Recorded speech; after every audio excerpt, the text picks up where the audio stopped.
Shalom, kembali lagi bersama kami di grup Wong LA. Ada di LA untuk jadi berkat bagi dunia ini. Satu kesempatan kalau kita boleh menginjakkan kitab yang terakhir dalam perjanjian baru, kitab Wahyu.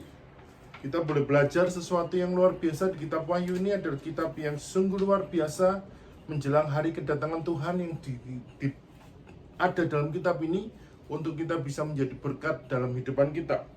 Nah, kitab ini ditulis oleh Yohanes.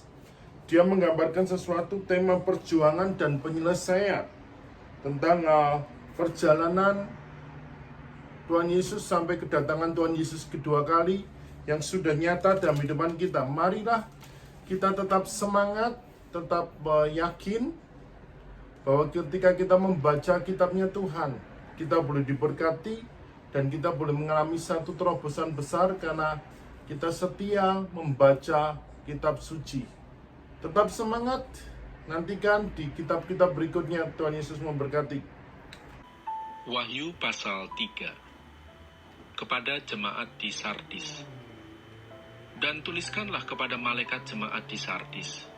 Inilah firman Dia yang memiliki ketujuh roh Allah dan ketujuh bintang itu. Aku tahu segala pekerjaanmu. Engkau dikatakan hidup, padahal engkau mati. Bangunlah dan kuatkanlah apa yang masih tinggal yang sudah hampir mati, sebab tidak satu pun dari pekerjaanmu aku dapati sempurna di hadapan Allahku. Karena itu ingatlah bagaimana engkau telah menerima dan mendengarnya. Turutilah itu dan bertobatlah. Karena jikalau engkau tidak berjaga-jaga, aku akan datang seperti pencuri, dan engkau tidak tahu pada waktu manakah aku tiba-tiba datang kepadamu. Tetapi di Sardis ada beberapa orang yang tidak mencemarkan pakaiannya. Mereka akan berjalan dengan aku dalam pakaian putih, karena mereka adalah layak untuk itu. Barang siapa menang, ia akan dikenakan pakaian putih yang demikian.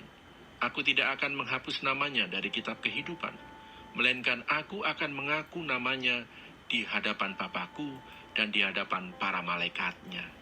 Siapa bertelinga, hendaklah ia mendengarkan apa yang dikatakan Roh kepada jemaat-jemaat. Kepada jemaat di Philadelphia.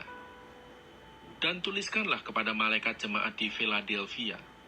Inilah firman dari yang kudus, yang benar, yang memegang kunci Daud. Apabila ia membuka, tidak ada yang dapat menutup. Apabila ia menutup, tidak ada yang dapat membuka. Aku tahu segala pekerjaanmu. Lihatlah, aku telah membuka pintu bagimu yang tidak dapat ditutup oleh seorang pun. Aku tahu bahwa kekuatanmu tidak seberapa, namun engkau menuruti firmanku dan engkau tidak menyangkal namaku. Lihatlah, beberapa orang dari jemaah iblis, yaitu mereka yang menyebut dirinya orang Yahudi, tetapi yang sebenarnya tidak demikian, melainkan berdusta, akan kuserahkan kepadamu. Sesungguhnya, aku akan menyuruh mereka datang dan tersungkur di depan kakimu dan mengaku bahwa aku mengasihi engkau. Karena engkau menuruti firmanku, untuk tekun menantikan aku, maka aku pun akan melindungi engkau dari hari pencobaan yang akan datang atas seluruh dunia untuk mencobai mereka yang diam di bumi. Aku datang segera, peganglah apa yang ada padamu, supaya tidak seorang pun mengambil mahkotamu. Barang siapa menang, ia akan kujadikan soko guru di dalam bait suci Allahku, dan ia tidak akan keluar lagi dari situ.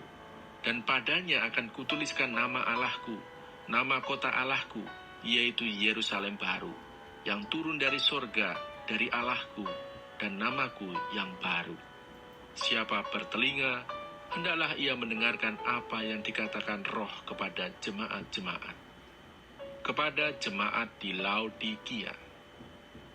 Dan tuliskanlah kepada malaikat jemaat di Laodikia. Inilah firman dari Amin, saksi yang setia dan benar, permulaan dari ciptaan Allah. Aku tahu segala pekerjaanmu. Engkau tidak dingin dan tidak panas. Alangkah baiknya jika engkau dingin atau panas. Jadi karena engkau suam-suam kuku dan tidak dingin atau panas, aku akan memuntahkan engkau dari mulutku. Karena engkau berkata, Aku kaya dan aku telah memperkayakan diriku dan aku tidak kekurangan apa-apa.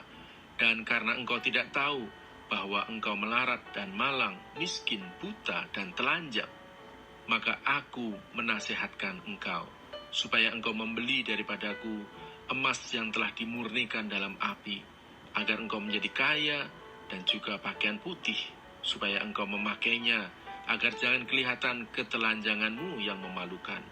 Dan lagi minyak untuk melumas matamu, supaya engkau dapat melihat. Barang siapa kukasihi, ia kutegur dan kuhajar. Sebab itu relakanlah hatimu dan bertobatlah. Lihat, aku berdiri di muka pintu dan mengetok.